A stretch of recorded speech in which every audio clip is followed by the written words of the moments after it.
Can you find joy in cleaning? In a world in chaos, perhaps cleaning is a way to find something you can control. Let's discuss cleaning. Some people find joy in cleaning.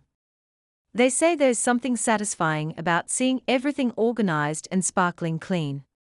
It can be a therapeutic and fulfilling activity for everyone, and taking pride in your living space is important. When I clean, I can focus on the task at hand and clear my mind of other distractions. It's a great way to decompress after a long day and feel a sense of accomplishment. Plus, physical activity can be a great way to get some exercise and improve your overall well-being. Unfortunately, there seems to be a gender divide when it comes to cleaning. Society has ingrained the idea that cleaning is a woman's job, which is not true. Men are just as capable of doing household chores. Besides, shouldn't men be able to enjoy the therapeutic effects of cleaning, too? Grab a sponge and get cleaning. Thanks for listening today.